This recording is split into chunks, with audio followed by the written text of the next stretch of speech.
Taigi, sveiki ir kaip jums sekasi.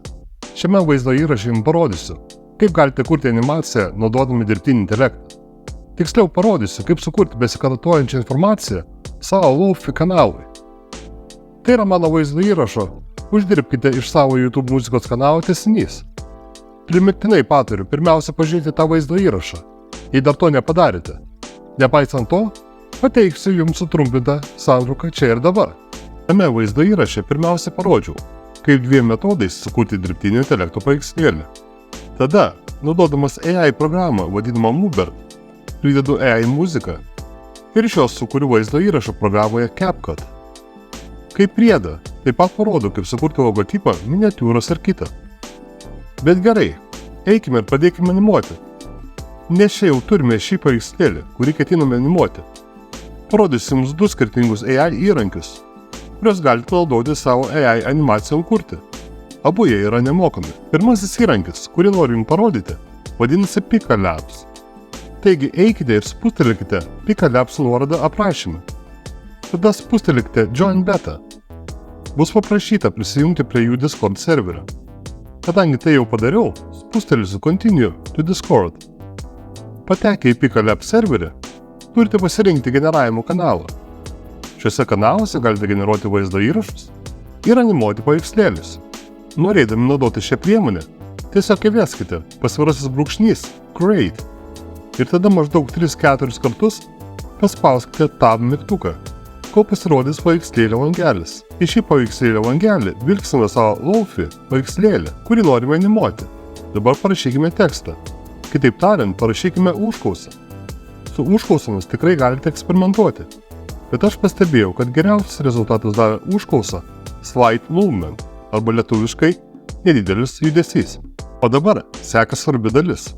Pridėsime neigiamą užklausą. Tai sąrašas dalykų, kurių nenorite matyti galutinėme rezultate. Tiesiog nukopijuokite ir įklijuokite šią neigiamą užklausą iš vaizdo įrašo aprašymo po pradinės užklausos. Tada paspausite Enter. Užtruks maždaug minutę, kol jūsų vaizdo įrašas bus baigtas. Kol laukime, sukurkime kitą vaizdo įrašą. Viską darykite taip pat, tik dabar užklausai parašysiu kažką panašaus į Girl reading book, Cat walking slowly, o tada pridėsiu neigiamą užklausą. Žinoma, pažiūrėkite į tai. Mūsų pirmasis vaizdo įrašas paruoštas. Atsisiųskime jį. O štai mūsų antrasis vaizdo įrašas. Taip pat galime paspausti šį pakartojimo mygtuką. Tokiu būdu bus naudojama ta pati užklausa ir vaizdas, tačiau vaizdo įrašo rezultatas bus šiek tiek kitoks. Štai rezultatas. Iš viso sukūriau 4 skirtingus vaizdo įrašus. Štai jie. Bet ar pastebėjote, kad dešiniajame kampe yra Pika Labs logotipas? Na, atsikratykime jo. Kad jį pašalintume, naudosime internetinį BigCut vandens ženklų šalinimo įrankį. Dabar spustelėkite Remove Watermark from Video, lietuviškai pašalinti vandens ženklą iš vaizdo įrašo, ir pasirinkite Pika Labs vaizdo įrašą. Dabar turėsime vilkti tą langelį ant logotipo, šiek tiek pakeisti jo dydį ir tada paspausti Erase, trinti. Tai užtruks kelias sekundės, o tada jau galėsime jį atsisiųsti. Šį procesą atlikau ir su likusiais 3 vaizdo įrašais. Prieš parodydamas, kaip geriausiai tai gyveninti savo Lo-fi vaizdo įrašę, pristatysiu jums kitą vaizdo generavimo ir animacijos būdą. Tam naudosime Runway. Nors Pika Labs yra 100% nemokama.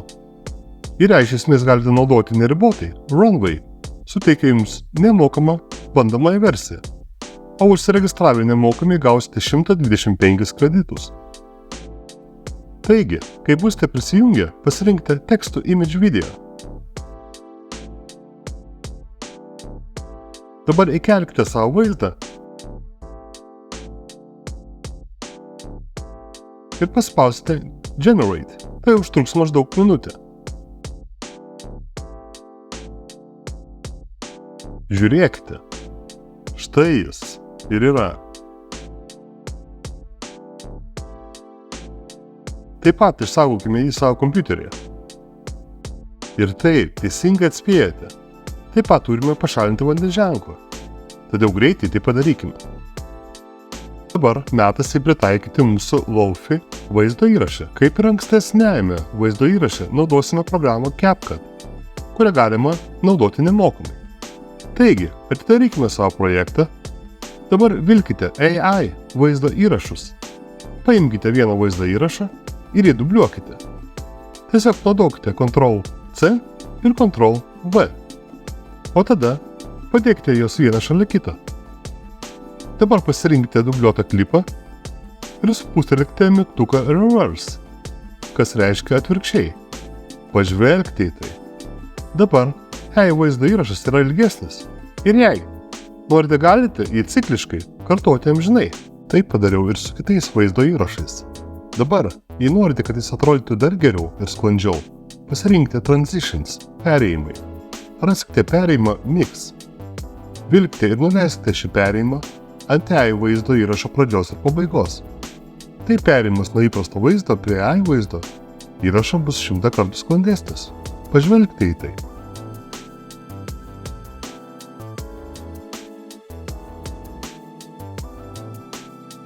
Dabar, kai baigsite vaizdo įrašą, tiesiog spustelėkite Export, suteikite jam pavadinimą ir eksportuokite.